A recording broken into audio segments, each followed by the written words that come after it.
сейчас стали находить и квартиры, и коворкинги, где такие врачи работают. Задержана косметолог после укола, которой погибла девушка. Это незаконно, незаконно. товарищи. Я когда читала, у меня был ужас. Думаю, боже, это же вообще, это как так? Вы видите у вас само медицинское образование? Она обещала своих подписчиков научить их стать косметологами, которые будут вот так вот делать контурную пластику за 5 дней с выдачей диплома. Оказывается, это все так просто, взяла и сама себе вколола. Моя подруга мне вколола. Кололи дома сами. Лицо было испорчено полностью. Пошел некроз. Не надо учить пациентов, как самому себя лечить. Добро пожаловать. Я очень рад вас видеть еще раз. Чтобы у нас было хорошее начало, я привез вам маленький подарок. С наступающим праздником. Благодарю Чтобы у вас. нас было уже все с эмоциями. Прекрасные цветы, прекрасное начало дня. Да, я тоже благодарю за то, что мы сегодня имеем возможность встретиться уже вот в такой вот более теплой обстановке. Надежда, расскажите, пожалуйста, о себе, чем вы занимаетесь, какая у вас специализация, а также для чего клиника врачам к вам обратиться. Какие проблемы способны помочь? Меня зовут Николенко Надежда, я юрист в медицине, причем именно с медицинскими организациями я работаю уже более 10 лет. Ко мне чаще всего обращаются, конечно же, тогда, когда уже случился пожар, когда нужно тушить пожары, вот вызывайте пожарных, да.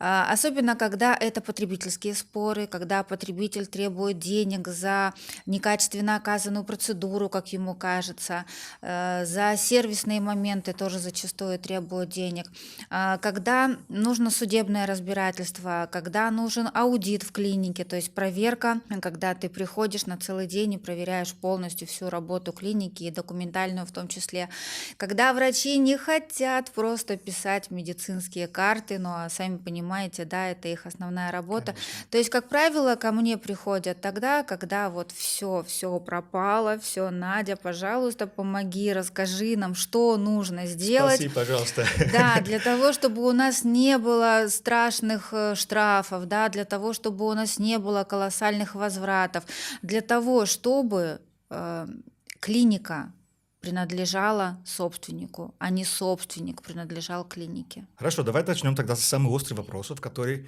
на слуху у очень многих. Какую ответственность несут блогеры, которые снимают ролик на медицинские темы? Мы видим, что очень много медицинских блогеров дают не просто неправильную информацию, а еще и вредную. Поэтому что происходит сейчас с этим? Я вот сегодня как раз пока сюда ехала, да, я читала новости, и самое интересное, что сейчас уже стали привлекать к ответственности блогеров, которые вообще размещают какие-либо ролики, рекламные посты в запрещенных социальных сетях, да, то есть вот сегодня уже буквально, Уже кстати, даже не про медицину, именно уже в общем. в общем, да, уже вот сегодня, кстати, Ой. по Ютубу прошлись. Все жестче, жестче. Да, но я надеюсь, что нашему подкасту это никак не помешает, но тем не менее. Что касается блогеров-врачей, на самом деле классный вопрос, потому что информация о врачах льется со всех утюгов, да, приходите ко мне, я вам сделаю такую процедуру, приходите ко мне, я вам сделаю такую процедуру. Конечно же, я всегда говорю о том, что врач WhatsApp вне закона, да, а врач, который работает сам на себя, Мгм. без лицензии, да, вот мы Мгм. сейчас говорим, то Да. есть вот врач, который просто, он не хочет там состоять в трудовых отношениях с клиникой, он не хочет регистрироваться как индивидуальный предприниматель, например, оформлять на себя лицензию, он хочет просто работать и зарабатывать. Конечно же, в принципе, такая деятельность, она незаконная. Почему? Потому что медицинская деятельность– это лицензируемый вид деятельности, соответственно, ты можешь ею заниматься только если у тебя лицензия, да. Либо ты лицензию получаешь сам, либо ты идешь работать в клинику, у которой есть лицензия, Мгм. но ты не идешь в запрещенную сеть рекламировать свои услуги, ты не развешиваешь баннеры где-то на улице, да, о том, что ты оказываешь такие услуги, и, соответственно, ты не идешь в коворкинг, Да. чтобы такие услуги оказывать. Коворк — это место, который просто арендуешь комнату, да, кабинет, Да. и врач там вот работает. Да, то есть есть Просто. помещения, которые сдаются в аренду, там есть Мгм. кушетки, да, там есть лампы, лупы. Естественно, это все не имеет никакого технического обслуживания.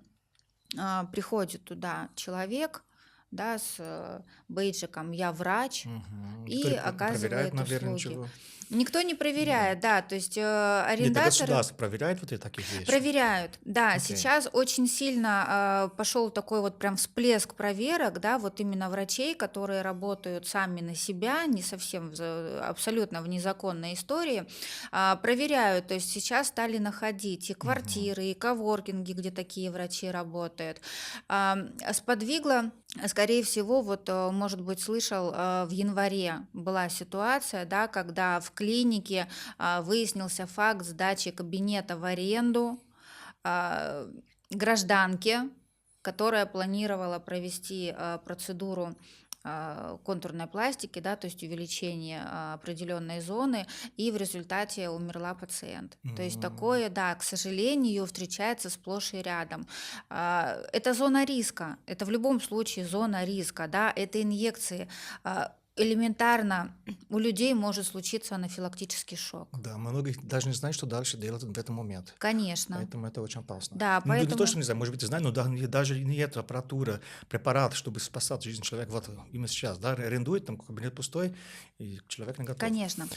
Поднимаются, да, вопросы о том, чтобы врачей привести все-таки к единому знаменателю, да, и на высоком уровне, да, уже стоит остро вопрос о том, что каким-то образом вот врачей, которые ведут условно нелегальную деятельность, да, будут проверки, будут рейды, будет привлечение к ответственности. Так, а вопрос сейчас немножко по-другому. Я знаю, что в Китае, например, есть сейчас закон, который люди, которые не имеют медицинского образования, они не могут давать медицинский совет, медицинские рекомендации в социальной сети. Это очень часто происходит. Я не знаю, как здесь в России.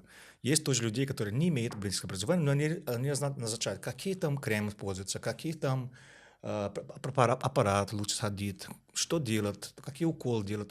Это же просто блогер без медицинского образования. А есть какие-то определения, какие-то законы в России? Здесь пул решения этого вопроса, он довольно-таки широкий, да, начиная от обмана потребителя.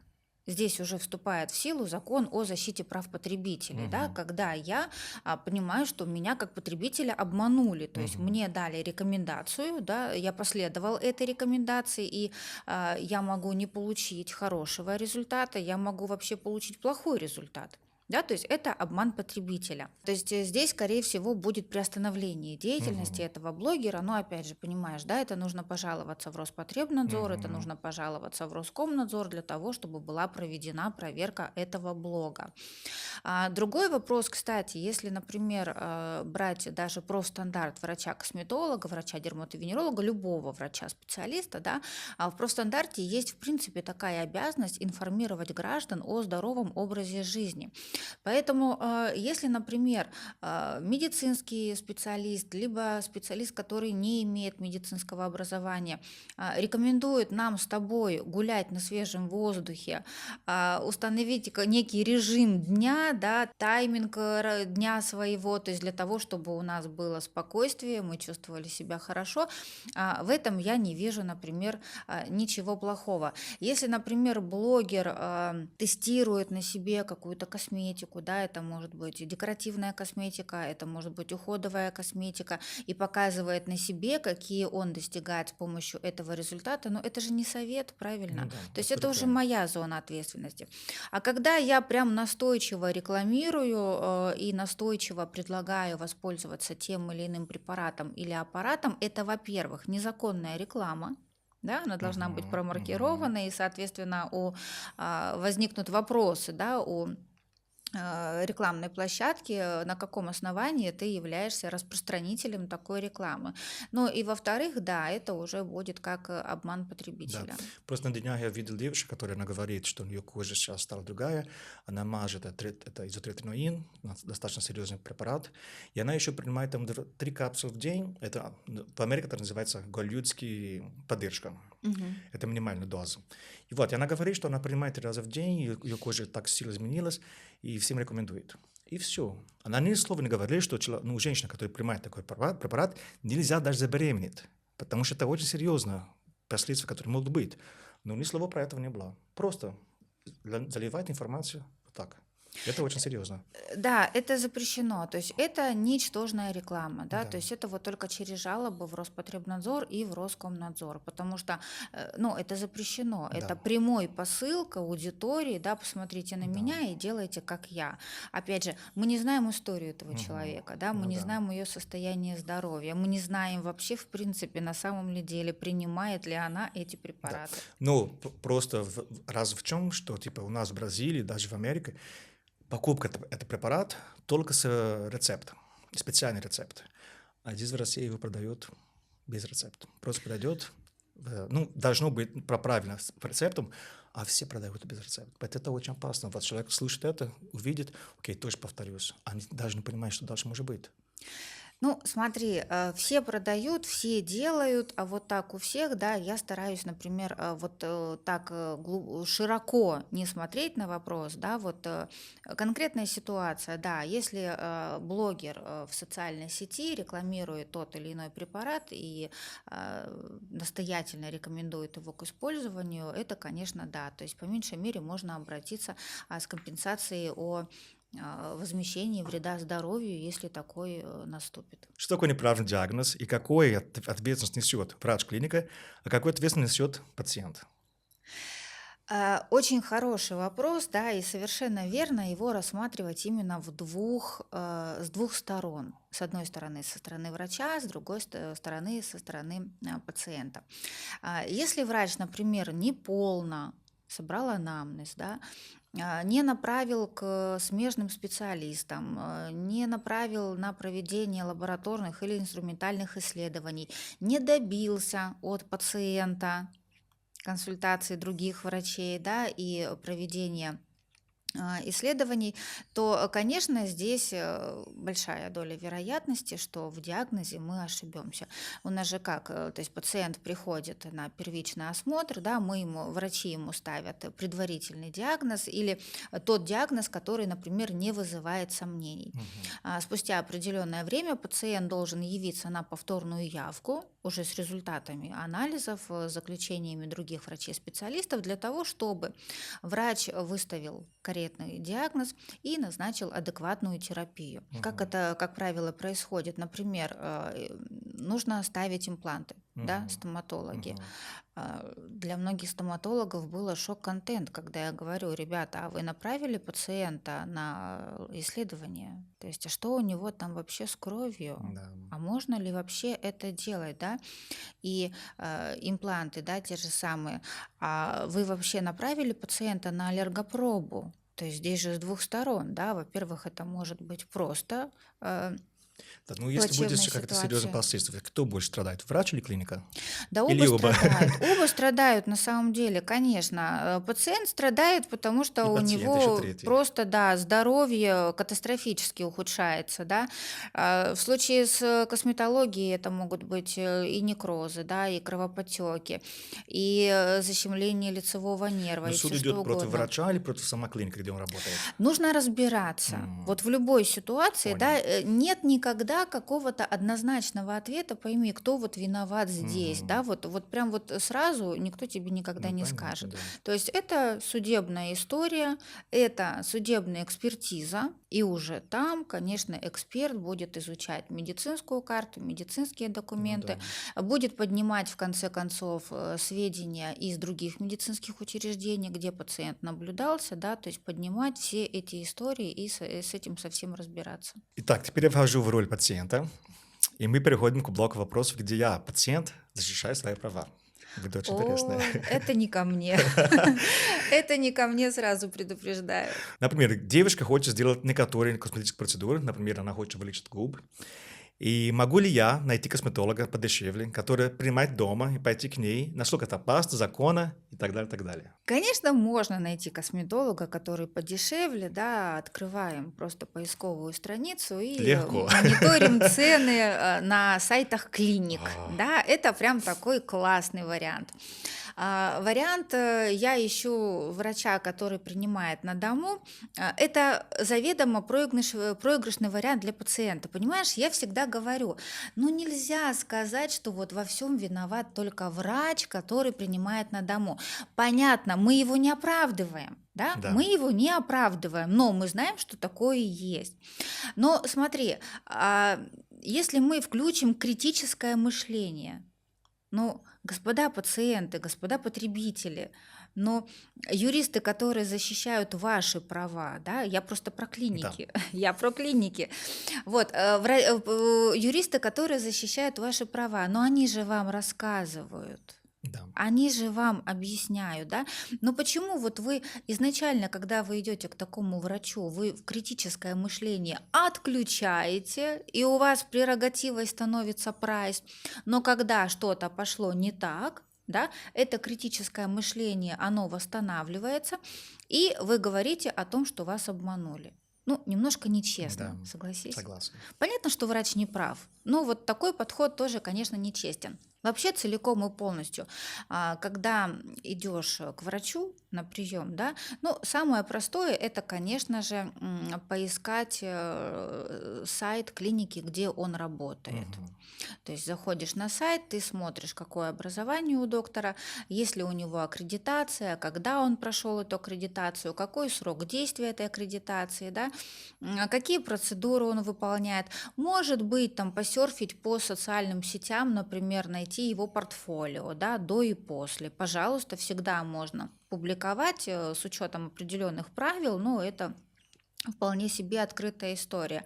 И таким образом ты выбираешь врача. Да? Мгм. Потом, конечно же, ты смотришь на документы клиники. То есть у Мгм. клиники лицензия есть, нету.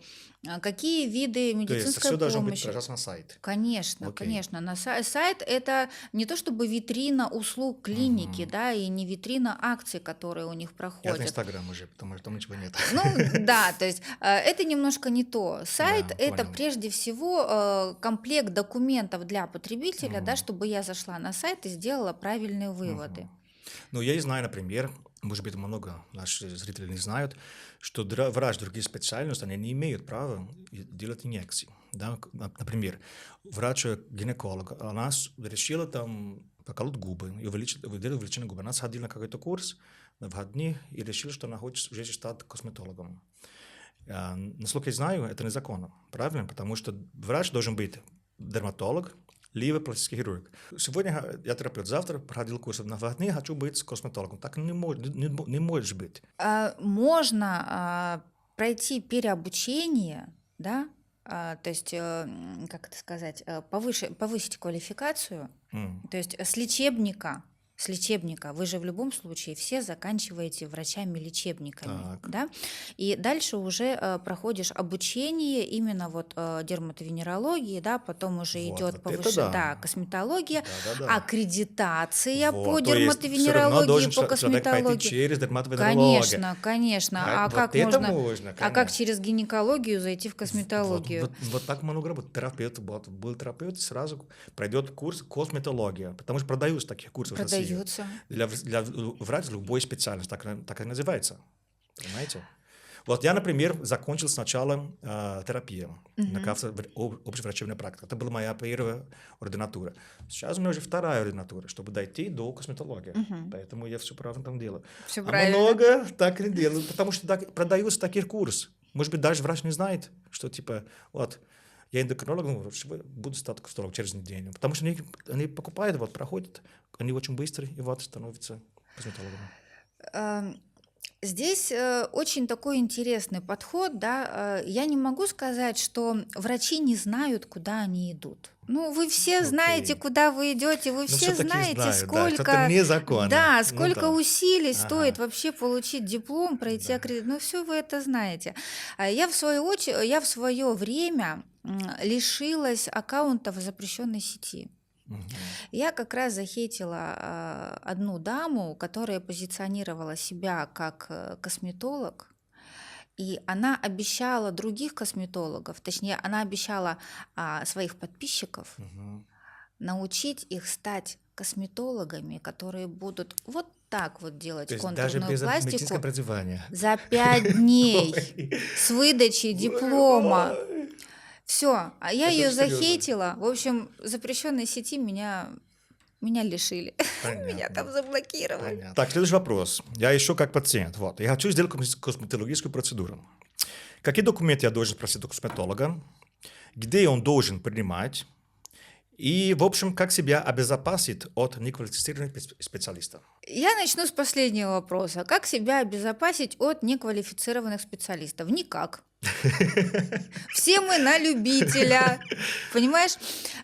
Кейсов очень много. Ну, то есть я прям богата кейсами, у меня их очень много, я их ношу с собой. И Как раз ждем книгу, где да, потом да, расскажешь. об этих кейсах, да, и как раз вот о документации, да, которую нужно вести с пациентом, я как раз пишу книгу, и вот, как сказать, в спокойном поиске спонсора для издания этой книги. Обратите внимание.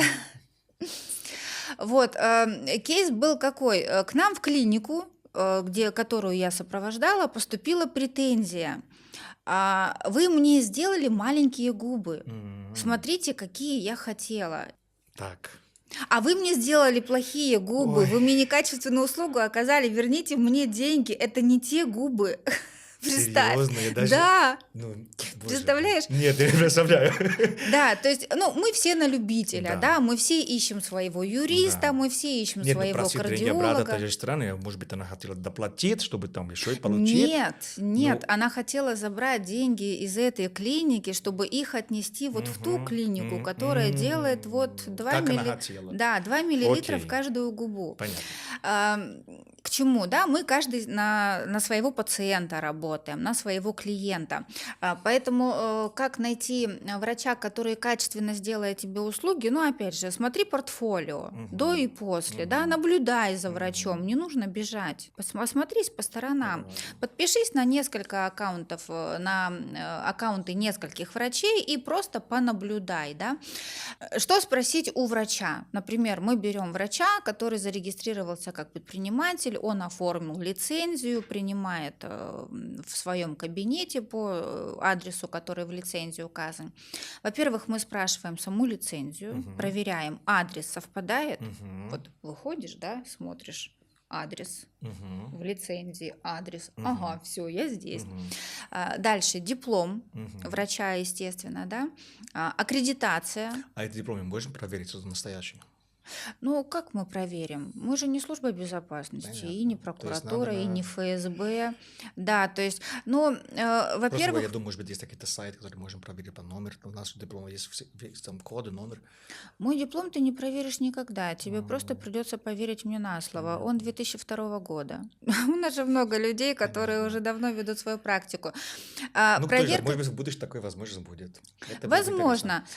Единственный момент, который вот здесь можно подсветить, да, это аккредитация. Сейчас аккредитацию можно подтвердить через госуслуги. интересно. О, вот Да. это же хорошо. Вот если прям это же вообще... финальный этап, поэтому, ну, ты не получишь аккредитацию без диплома, поэтому если ты проверишь аккредитацию, то это уже хорошо. Вот Конечно. прекрасно, да? Поэтому, если прям вот вообще сомневаешься, да, попроси, чтобы тебе дали выписку Супер. об аккредитации через госуслуги. Вот, вам совет. Да, она делается буквально в 3 секунды. Окей. Здесь никакую Очень тайну хорошо. делать не нужно. Если приходишь в клинику, опять же, да, лицензия, адрес, ага, я там стою, все нормально. Чтобы этот врач был на сайте клиники, фигурировал, да, то есть не обязательно фотография, это может быть просто фамилия, имя, отчество и какая у него специализация. Кстати, что самое интересное, многие клиники пренебрегают этим моментом, но на стойке администратора должна лежать папка. Папка портфолио у врачей, да, вот все то же самое с сайта, либо в уголке потребителя, либо в папке у администратора, чтобы я могла подойти и посмотреть, да, то есть какой врач здесь работает. Естественно, виды деятельности в лицензии должны соответствовать, то есть если ты пришел, например, а нет лицензии на косметологию, соответственно, уколы красоты там делать не могут. Да. Так, следующий вопрос. Мне оказали некачественную услугу. Какие мои действия? Ну что значит некачественную? Губы маленькие. Или Ну, может быть, последствия губы наступили. кривые. Вариантов просто миллиард, да. Миллиард, И да. я сейчас опять же вот перебираю в голове свои кейсы.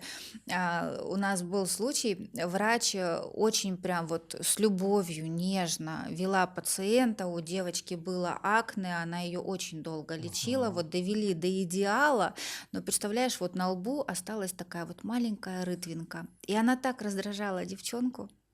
Девочке 25 лет было на тот момент, она прям такая молоденькая, прям такая, ну вот классная девчонка. И вот маленькая вот эта вот ямочка на лбу осталась, и она говорит, ну не могу я на себя в зеркало смотреть, ну вот хочу убрать. Ну что ты думаешь, они придумали с врачом-косметологом капулечку филлера ввести в лоб. Ага. То есть вот эту всю предысторию я уже узнала тогда, когда передо мной в кабинете, да, сидела девушка, у нее было полностью перебинтованный лоб. Когда же катастрофа? Конечно, пошел некроз, сильнейший некроз. То есть лицо было испорчено полностью, да. Это некачественно оказанная услуга, вообще без вариантов. Второй момент, да, не тот объем филлера ввели. Ну, врачи-косметологи, я, например, люблю косметолога, который смотрит еще со стороны эстетики. Обожаю таких врачей, да. Если, например, филлер скомковался, ну, опять же, а как ты за ним ухаживаешь? Да, то есть ты соблюдаешь рекомендации врача? Или, например, некачественная услуга. Тоже был случай, девушка одна пришла, сделала лазерную эпиляцию, там пилинг лица, все красивенько, получила все рекомендации, через 3 дня приходит. У нее просто ужасные кровоподтеки на ногах, у нее просто ужасное лицо. Начинаем спрашивать, где ты была, что ты делала? Она говорит, так а чё, я от вас ушла, и мы с девчулями поехали на девичник, у нас была сауна и бассейн. Понятно. Является ли это некачественно оказанной Здесь услугой? тоже такой момент, который, например, ну, скажем, что губы получились кривые. Какие следующие действия? Я думаю, что пациент должен сначала поговорить с своим врачом и решать проблемы с врачом, потому что, ну, есть решение, да?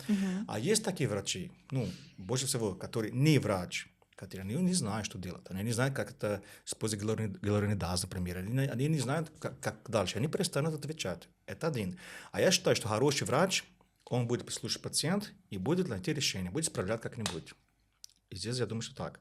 А те, которые отказывают или просто не отвечают больше пациенту, это, скорее всего, такие врачи, которые не врач, без медицинского образования.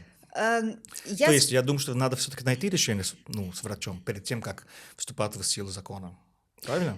Вообще, на самом деле, я хочу сказать так, что контакт – это самое главное. Да. У меня кейс. У меня снова кейс. Была история, когда пришла пациентка, ей делали фотоомоложение, и врач не рассчитала параметры. Представляешь, у нее была смуглая кожа, и у нее была возрастная пигментация. И врач по доброте душевной взяла сильные параметры, и она сожгла ей лицо. Так, нам очень интересно, что дальше? Цена вопроса 700 тысяч в претензии. Ага, то есть в суд все пошел все-таки. Нет, мы разбирались сразу суда. в кабинете, да. Я 3 часа с ней разговаривала. То есть моя задача была максимально снизить эту сумму. Я ей рассказывала все про физиологию, про возраст, что, возможно, она там принимает какие-то препараты. Когда я уже перепробовала все варианты, я уже просто, вот у меня опустились руки, я посмотрела на нее и говорю, вот скажите мне, а вот врач на самом деле виноват перед вами на 700 тысяч.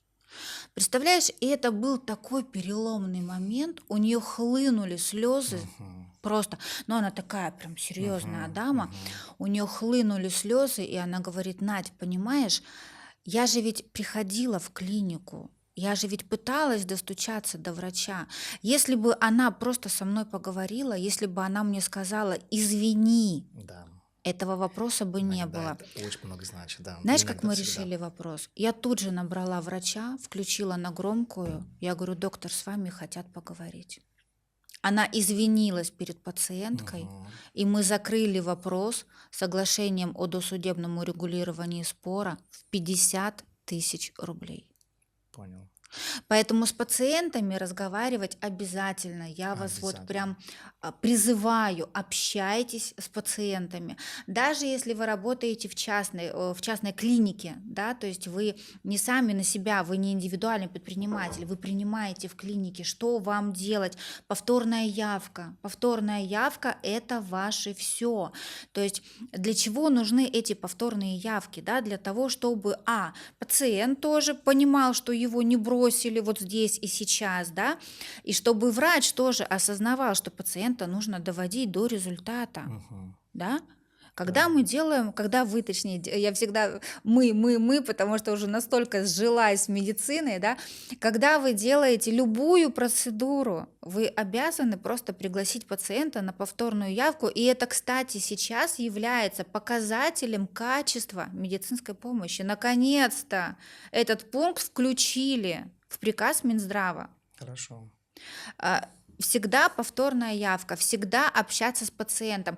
Не нужно давать свои личные телефоны, да? Но телефон администратора должен быть всегда включен, и администратор должен принять звонок и обязательно передать врачу. Звоните с рабочего телефона, Особенно врач психолога, разговаривайте. потому что обязательно должны быть наблюдения, потому что Конечно. после эфира обязательно надо посмотреть, что будет там в следующие 3-4 Конечно, недели. конечно. Это даже не вопрос. Конечно. И всегда разговор, если там у меня все плохо, пожалуйста, там записывайтесь, да, там в ближайший день-два. Ну, слушайте, всегда можно найти в своем плотном графике 5-10 минут, чтобы принять пациента и снять вот это вот напряжение. Согласен. Следующий вопрос. Например, у меня запланирована операция, и какие документы должен подписаться, чтобы обезопасить себя в случае возникновения осложнений? От возникновения осложнений вы себя не обезопасите никогда. Да? То есть идем, опять же, от обратного. Чтобы не было осложнений, во-первых, нужно грамотно подходить к выбору врача. Второе. Нужно четко соблюдать рекомендации, которые дал врач. И если вы после операции, вам назначена повторная явка, вы приходите на эту повторную явку, да, и вы делаете все так, как вам сказал врач. Если мы говорим про документы, которые подписывают в клинике, это прежде всего договор на оказание платных медуслуг, анкета пациента, да, для чего? Врач должен собрать качественный анамнез. Что-то я забыла, что-то не успела, у меня ограниченное время приема. Анкета – самый лучший вариант. Пока пациент сидит в зоне рецепции, пьет освежающую воду, да, или там вкусный чай в удобном кресле и заполняет анкету. Анкета, конечно, должна быть большая, расширенная. Дальше. План лечения, да, или смета на лечение, где должны быть прописаны те услуги, те процедуры, которые будут вам оказаны. Информированное добровольное согласие обязательно. Боже, Тиаго, это просто это бич какой-то. ИДСки, они либо просто скачаны из интернета, Ужас. либо они вот просто типовые, понимаешь, человек идет на операцию, а ему дают типовую ИДСку на консультацию врача. Здесь, конечно, знаешь, прям вот зеленый свет просто идти и жаловаться в эту клинику. Я не знаю, в России есть таких пунктов или нет, но я лично встречал с такой ситуацией, который у меня друг был в Европе, в Греции, и у него была операция. И врач попросил ему подписаться. Он сначала подписал все контракты, которые были, а потом врач взял пустой листик и попросил ему написать дополнительно. Если в случае он умрет, точнее, эту операцию. Врач не виноват. И врач сказал, вы должны подписаться, а то я не могу вас оперировать. И он в такой момент был, не знал, что делать, вот уже час до операции, все запланировано, он подписал, все хорошо, ничего не случилось. Но в России есть такое, возможно, такое дело существует? Нет, Да, нет, я лично встречался в это Греции. просто кошмар. И прямо было вот, просто в бумаге с ручкой сказал, так, вот я подписал. Это кошмар. Да. Когда приняли новый приказ Минздрава, да, когда у нас поменялись формы ИДСок, там же есть такая фраза: сведения граждане, которым я разрешаю получить сведения о состоянии моего здоровья, в том числе после смерти. Вот эта фраза уже пациентов просто: в смысле после смерти? Я к косметологу на консультацию пришла, понимаешь? И мне все клиники говорили: Надя, пожалуйста, убери эту фразу, у нас пациентки боятся. Она говорит: я пришла на ботокс, а тут, оказывается, хоть бы не умереть. Ну, естественно, оттуда я эту фразу убирать не могу, да, потому что это типовая форма. Но целиком и полностью, конечно, ну нет, чтобы вот Ну, заранее... может быть, он тогда попросил это, как по-русски будет, вот это сам через рука? Заверение. Вот, ну, написал, не печал ничего, прямо попросил он сам написать, и он диктовал. Может быть, он так делал, может быть, тоже незаконно там. Но если что, у него есть такая бумага с подписью, его он сам... С точки зрения российского я не права, знаю, почему это так было. абсолютно незаконная Ниже была история. официальная бумага, вот так, он просил сам писать. Попросили написать для того, чтобы вот рукописно, то есть Вот, собственной рукописно, рукой, кстати, да. это я хотел. Но в России это незаконная история, да, это вот такой вот юридический off-label. Я тебе более даже скажу, клиники часто в своем договоре пишут: если там в результате физиологических осложнений, Так. да, там или там какого-то форс-мажора наступят Ага. негативные последствия или Ага. причинение вреда здоровью, клиника ответственности не несет. То есть это законно. Это незаконно, незаконно. товарищи, И это это противоречит 16 статье Закона о защите прав потребителей. Вот сейчас просто берем, открываем свои договоры в клинике, да, и проверяем, что вы там пишете. Мгм. Врач несет ответственность за состояние пациента. Мгм. Другое дело, если пациент умолчал. Был такой ужасный случай для клиники, с которой я сотрудничаю и, можно сказать, дружу. Мама привела ребенка на профгигиену к стоматологу. Мама, представляешь, умолчала о том, что эта профгигиена, она нужна для госпитализации, и что ребенок ложится в кресло косметолога с кардиостимулятором. Девочка была лобильна, очень лобильна. Она боялась косметологов, стоматологов, да, у нее прям вот очень она плохо себя вела. Ну, не в смысле, что она там плохо себя вела, да, но у нее страх, у нее фобия, она просто боится врачей. Ей вводили наркоз, девочка умерла. Представляешь? И мама, которая не сказала такие очень важные вещи, потом обвинила клинику. Да там все на ушах стояли. И следственные комитеты, и Росздравнадзор, и Роспотребнадзор проверяли все. И главный врач этой клиники, он около года просто был под прицелом. Понятно. Ну, я имею в виду под прицелом контролирующих органов. Вот что самое очень страшное. серьезно. Да. Поэтому я не могу сказать, что всегда виноваты врачи. Да. Понятно, что врачи, поскольку у них такая специфика работы и медицинская деятельность лицензируемая, это знаешь, как управлять автомобилем. Да. В любом случае ты виноват. Почему? Потому что автомобиль – это средство повышенной опасности. Вот и медицина также. Это повышенная опасность. И для пациента, и для врача. Почему вот очень часто и слышат такие фразы, да, как потребительский экстремизм? Это же не просто так. И он с 2019 года, вот это вот, он просто набирает и набирает обороты. То есть пациенты иногда, они даже специально умалчивают какие-то важные моменты. Для чего? Для того, чтобы клиника была просто вот связана по рукам и по ногам, да, и не было вариантов как-то оправдаться. Хочешь, еще случай Да, расскажу? давайте, интересно. Клиника косметологии, пришла дама, договорилась с врачом, говорит: слушай, я очень боюсь вот эти вот ложечки под века, давай просто вот ватными дисками закроем. Мгм. Я, честное слово, глаза открывать не буду, Мгм. но ложечек боюсь. Ну, сказано, сделано, значит, врач сделала ей процедуру на аппарате Квантум, фотоомоложение. И что ты думаешь? Через неделю претензия 500 000, слезоточивость, Ага. сожгли сетчатку, Мгм. все плохо, Нет, а если мы 500 000. можем доказать, что пациент сама просила, но все равно врач... Как кто виноват? Врач, который согласился? Ну, врач нарушила технику безопасности прежде Блин, всего, всё-таки да? Но да. если вот прям вот... Ну она тоже играет как-то вина в этом.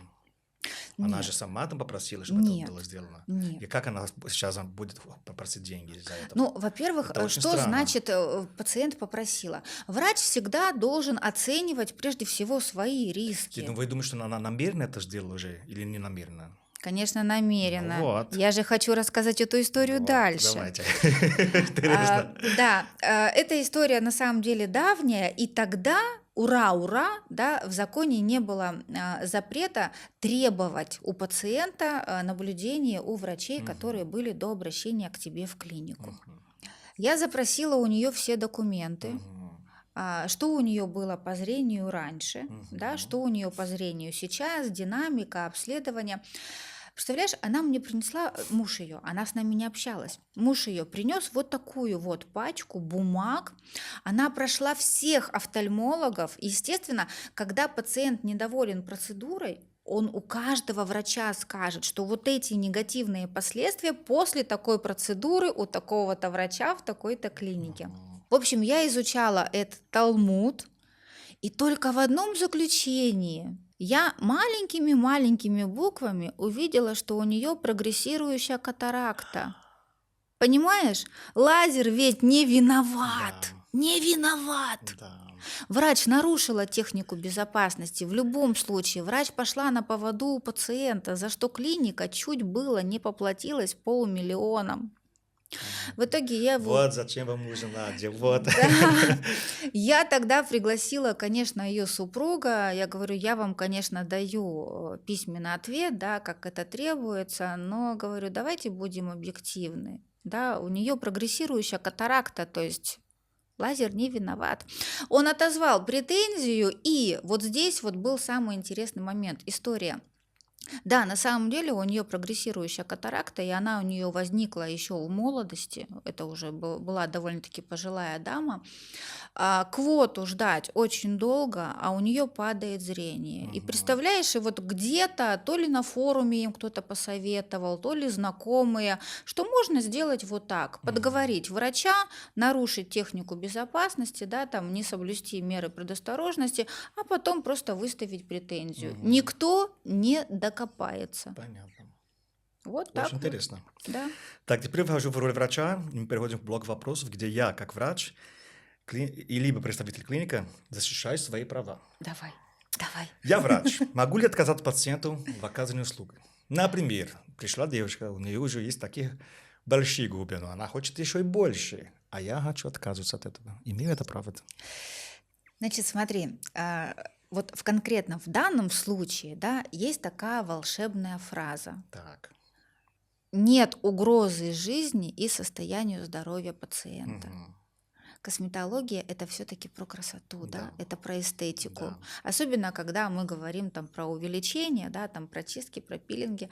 Поэтому, да, Зато для нее эстет красота – это большие губы, а для врача может быть немного другое представление. Поэтому здесь тоже спорно. но это мы и Мы же видим красоту говорили. по-разному. Да, У кому-то да. это очень красиво, там большие губы, а для кого нет.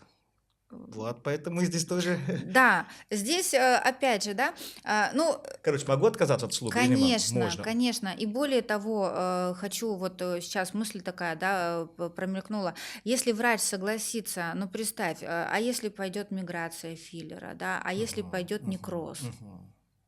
а что вообще там у нее уже стоит? Да, непонятно. Так, я врач, или у меня своя небольшая клиника.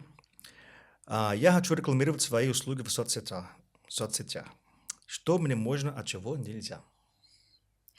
Так, уже хороший вопрос, но ответ опять же будет долгим, да? Значит, ты можешь рекламировать свои услуги, которые ты выполняешь на основании лицензии с учетом своей квалификации, образования, да?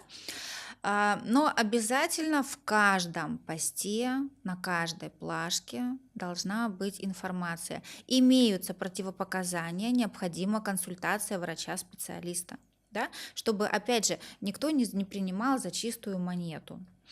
Можно, например, постить до и после. Да? Но опять же, не так, что до и после там это вот ЦУ, там приходите ко мне, вот смотрите, я там сделал такие-то процедуры таким-то препаратом. Это, конечно, уже реклама и прям такая, ну, не совсем добросовестная. Поэтому можно делать до и после. Да? Обязательно, конечно, взять согласие пациента на использование его фото в своих соцсетях, на своем сайте. И Это тоже просто... специальная бумага, которая Да, оформляется. да. Окей. И обязательно, то есть прописывается такой кейс, то есть пришла пациентка, да, состояние кожи, описываем статус локалис, состояние кожи такое-то, то есть что беспокоит ее, да, провели курс таких-то процедур, да, или там по протоколу мы выполняли такие-то процедуры, значит, всего там лечение заняло такое-то время, результаты на фото. Все. Чем делал, когда, с каким интервалом. Не надо учить пациентов, как самому себя лечить. Потому что вот эти вот истории, да, с Wildberries, девочке купила филлер, за что я вообще плачу деньги косметологу, я посмотрела там ролик, оказывается, это все так просто, взяла и сама себе вколола.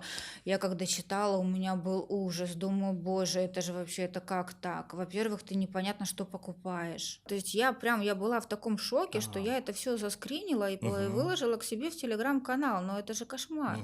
То есть с поставщиками подписываешь, да, ты обязательно требуешь эрушку, ты обязательно контролируешь сроки годности препарата, а здесь какая эрушка? А мы тут говорим, я врачи дома принимают. Вон пациенты до чего дошли. Сама себе купила, сама себе уколола, сама себе красотка. Как раз я хочу вам показать видео, хочу, чтобы наш продюсер поставил тоже в экране, и это будет очень интересно. Моя подруга мне вколола. Кололи дома сами. Вот получилась такая реакция. Воспаление, отеки и такие непроходящие папулы. Это было уже 3 недели назад. А у меня были ампулы с гиалуроновой кислотой. Де ви їх придбали? В интернете. Да, на маркетплейсе, да, и Да. Был сайт, который я постоянно делала там покупки какой-то одежды, иногда косметику. Ну, я посмотрела испанские, вроде как все хорошее, все берут, ажиотаж. Какая Она прелесть прошла вообще. Курси кого? косметолога. Косметолог? Ну, еще пока что она не работает косметологом. Мне кажется, я первая была. курсы косметолога, да. Ну, скорее всего, это в лучшем случае это косметик-эстетист, да. Но и то, прям вот, чтобы вообще развеять все мифы, да, что косметики и эстетисты это чисто там про реснички, ноготочки, совершенно нет. Давным-давно уже для косметиков-эстетистов точно так же требуются дипломы, да, то есть они теперь не могут быть на все руки мастера. То есть если ты мастер ногтевого сервиса, значит ты мастер ногтевого сервиса, да. Если ты работаешь с лицом, значит ты работаешь с лицом. Если с телом, значит с телом. И более того, это все нужно опять же поддерживать на должном уровне. Кстати, у меня сейчас тебе очень интересный случай, который случился прямо сегодня. Со мной. Ого. Со мной. Да ты что? У меня есть такая известная рубрика в Инстаграм, где я показываю интересные работы, и мы обсуждаем с аудиторией. Так. Бывает хорошая работа, которая, вау, очень классно, до и после. А бывают такие ужасные работы, которые, ну, получается, видно, что не врачи, ну, короче, ужасно. До и после. И мы обсуждаем, как кто говорит свои мнения, мы обсуждаем это тему медицины, как развивается, как, ну, короче. И я всегда, когда беру видео у кого-то, я в конце пишу, вот, видео от такого врача, или видео от такого источника. И как раз была очень интересная практическая операция, которая была до И после было просто вау. Ага. Я в конце написал, вот, это видео я взял в страничку доктор Фэн из Шанхая, потому что там ее нашел. Отмечал. Вот, прошел пару дней. Именно сегодня мне пишет русская пластическая хирурга, женщина, что это вообще-то мой видео. Откуда вы его взяли? Почему вы украли мое видео? А я говорю, слушай, подождите. Во-первых, вы почитайте пост. После написано, что это не моя работа. Мы обсуждаем его. И в конце есть источник, откуда есть видео. Я не хирург, я не оперирую эту женщину, я не претендую, что я это делал. Давай сначала прочитайте. А люди даже не читают, что написано. Видели видео, и начинается там негатив. Ну, мы с ней там смирились, мы даже решили, что я буду пригласить ее на подкаст, потому что такая знакомство наша было просто необычное. Но она не поняла, что типа откуда вид, потому что не читала до конца. Я ей все объяснил, откуда вид, отправлял ей ссылку. И она просто в шоке, что это врач из Шанхая.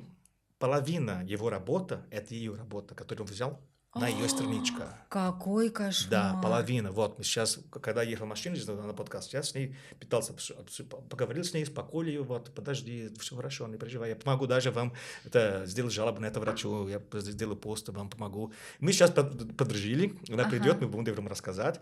Ну, сначала она думает, что я украл ее видео. Она в шоке, наверное, она была. Просто в шоке. Она сначала была в шоке, когда видела видео на меня, но когда она пошла на страничку доктора Фэн из Шанхая, она была дважды в шоке. она просто с ума сошла. То есть, ну смотри, в этом ситуации я же поставил видео, от кого я нашел. Да. Но оказывается, что это не его видео. А как защищать себя в этом случае? Или никак? Я же там по принципу написал, вот источник такой. Но я тоже не знал, это видео не его. Тяга, смотри, зыринг и тыринг никто не отменял. Это было, есть и будет. Поэтому, ну, что могу сказать? Кто первый опубликовал, как говорится, да, того история. Авторские знаки, запрет от копирования, если это возможно, да, в социальных сетях, водяные знаки. Ну вот защищаемся как можем. Но Понятно. зыринг и тыринг – это вот, это всегда. Я косметолог, врач. Какие документы мне нужны для моей деятельности? Я могу взять шаблоны документов из интернета и по ним работать? И зачем мне тратить деньги на составление пакета документов? Ну, тратить деньги на составление комплекта документов нужно прежде всего для того, чтобы не лишиться лицензии. Да? Окей. Это первое, это самое главное. Да, конечно, можно брать шаблоны из интернета. Всегда говорю, пожалуйста, хотите, берите шаблоны из интернета. Хотите, списывайте у коллег. Да? Хотите, искусственный интеллект привлекайте. Вот хотите, юриста привлекайте, да? Который работает именно вот с клиниками и с врачами. Вот что выберете, вот с тем и будете работать. Да? И зато и последствия будете нести. Правильно. Да, я абсолютно не против искусственного интеллекта, я сама периодически обращаюсь к нему за помощью, когда нужно там что-нибудь, там текст для презентации, да, там как-то интересно оформить. И что ты думаешь? Он мне совсем недавно выдает ссылку на приказ Минздрава, который уже утратил силу. Я ему говорю, ты глупый, ты зачем это делаешь? Он говорит, ой, да, извини. Представляешь? Но это я знаю, а кто не знает? Да. Вы списываете когда? Вы списываете чужие ошибки, Да. но это ваша ответственность Да. автоматически. Поэтому что нужно врачу для того, чтобы обезопасить себя вот в любой непонятной ситуации? Да? Во-первых, грамотно составленный договор.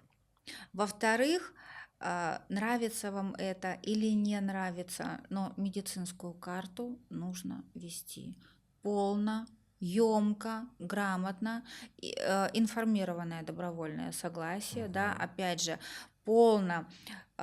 Что за процедура, в чем ее суть, каким образом она будет выполняться, подготовка к процедуре, да, показания, противопоказания, реабилитация, последствия и что вы от нее ожидаете. Вот здесь, кстати, важный момент. Не что я как пациент от этой процедуры жду, да, там губки бантиком, бровки домиком, а что реально может дать производитель, Да. да, что заявлено производителем Да. препарата, медицинского изделия, неважно. То есть здесь вот То есть такая здесь вот... должен быть аккуратно даже off-label. Да, Да. да. То есть вот что мы ожидаем как пациенты, да, это вообще вот может даже ни разу не стыковаться с тем, что на самом деле мы можем получить. Ну, конечно, мы к этому стремимся, да, но вот предупреждать нужно.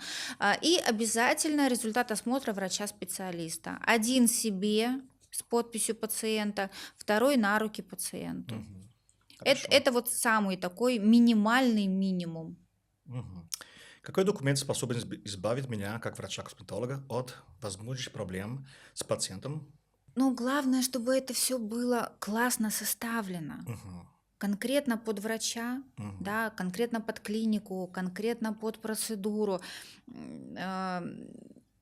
Опять же, если на самом деле услуга оказана некачественно, Мгм. да, если, например, пошла побочка, например, там ботулотоксин начал мигрировать, да, или там филлер начал мигрировать, или некроз. Ну, понятно, что у вас нет сканера, да, вы не можете сканировать, где какая вена, где какая артерия проходит, но все равно, если попали и прям конкретно попали, то, ну, в любом случае, ты же понимаешь, что причинение вреда здоровью. Да. Я все-таки хочу вернуться к вопросу, потому что я все-таки полностью не понял. Я думаю, что много есть такие, тот же самый вопрос. Coworking. Можно или нельзя? Это закон или не закон? Возможно, вот человек закончил, у него все пакет документов, аккредитация, все есть. И он не хочет работать на дядю. Он хочет просто арендовать кабинет и начинать свои практики, там, ну, не знаю, 2 раза в неделю, 3 раза в неделю по своим там желаниям. Может врач-косметолог арендовать кабинет coworking или нельзя? Закон или не закон? Или вообще нельзя? Категорически нет. Я То же есть еще раз категорически нет, говорю. это вообще, Нет. это не закон. Это Никак. категорически нет. Даже если в это место есть лицензию. Нет. 3 года стаж врачебной практики, Так. да, регистрация в качестве индивидуального предпринимателя Мгм. или юридического лица, А да, это на этом месте нельзя. что амбиции, да, лицензию Так. на определенный адрес, как ИП или как ООО, и, То пожалуйста, есть работай. это у врача должен быть. То есть Да. он просто завтра хочет принимать в это место, а послезавтра туда так нельзя. Так нельзя. Либо, например, вообще на самом деле есть очень много клиник на этапе стартапа, Так. да, или у кого не очень большие обороты, но они прям ищут врачей и не могут найти. Знаешь почему? Мгм. Врачи фиксу хотят от 400 тысяч. Мгм. Так вот, если вы хотите работать официально, то есть в правовом поле, да, скажем так, найдите клинику, которая готова будет вас взять к себе на работу врачом-косметологом на часть ставки, не на полный рабочий Окей. день, а на часть может врач ставки. тогда вот час работает в этом клинике, понедельник, вторник, а в среду, пятницу он работает в другой клинике? Конечно. Ну, это тоже, это Конечно, возможно. конечно. окей. Ты можешь Нельзя работать в просто 6 арендовать кабинет. клиниках, Окей. в 6 клиниках на определенную ставку, да, Окей. на часть ставки. Ага, Да? окей, я понял. Например, я знаю много клиник, которые просто ищут врачей, которым нужен такой вот график работы. Мгм. Но это законная история. Да? То есть ты как врач, как лицо наемного труда Мгм. оказываешь услуги. Ну, конечно, не от своего имени, а от имени клиники, да, то есть договор будет с клиникой. Но здесь, опять же, вот или шашечки, или ехать, да. Я по себе хочу сказать, если ты крутой врач, к тебе поедут на другой конец Москвы, пешком за тобой пойдут. Это Тебя точно. везде найдут. За тобой всегда будут идти пациенты, которые готовы дальше с тобой быть. Неважно, в какой клинике ты работаешь, неважно, в каком городе ты работаешь. У меня есть очень много знакомых врачей. Из Питера уехала сразу в Москву, так что ты думаешь, к ней пациентки в Москву приезжают на выходные. Я говорю, вы что, серьезно? В Питере врачей, что ли, не осталось? Они говорят, Надя, есть, и мы знаем, что они хорошие, но я доверила свое лицо вот этому врачу, да, и я ее менять не готова. Мгм. А для врачей, которые дают тренер, мастер-класс, им нужен какой-то специальный документ или специальное разрешение на это? А Например, смотря... я преподаю в РУДН Так, официально, но для этого я проходил очень много курсов именно в РУДН, они мне подготовились, курс педагога, тогда и постоянно мы это делаем. ага. Вот. А просто человек, врач, он думает, что он колет хорошо, и он решил, например, просто сейчас буду открывать свой мастер-класс, я думаю, что я готов всем обучать, а можем так делать или нельзя? Есть какие-то определенные законы или какие-то правила? Ну, во-первых, помнишь, наверное, да, вот этот вот бум с образовательными лицензиями, Вот. когда все получали образовательные Так. лицензии. Для чего? Если ты хочешь кого-то чему-то научить, Мгм. значит, ты должен быть сам, либо дипломированным тренером, Окей. либо иметь То есть, по-любому, врач педагогическое... должен пройти какие-то... Конечно, Окей. конечно. Потому что никто не проводит. я Нет, знаю. у себя в социальных сетях, пожалуйста, о природе, о погоде. А вы знаете, вот там по мнению ВОЗ, вот так, да? А вы знаете, я вот там прочла вот такую вот публикацию профессора, и мне так интересен показался этот текст, пожалуйста. Но, дорогие мои, значит, сегодня витамин С принимаем в такой-то дозировке. Конечно же, нет. Конечно же, нет, категорически. Вот даже я, например, да, я выступаю спикером на мероприятиях, я веду вебинары, вот даже сегодня с тобой, да, мы здесь встретились, и я абсолютно спокойно могу говорить о тех вещах, которые я транслирую. У меня есть диплом, то есть у меня есть дополнительное профессиональное образование, да, согласно которому я могу как раз-таки проводить образовательные тренинги в том числе. Ну, я этого, конечно, не делаю, да, но опять же, вот чтобы моим заказчикам, да, там, клиникам, которые, точнее, бизнес-школам, которые меня привлекают, чтобы им было увереннее и спокойнее со мной. Спасибо большое, разговор был очень интересный, я думаю, что всем будет полезно. Спасибо Было очень большое. приятно. Спасибо, до новых встреч. Спасибо.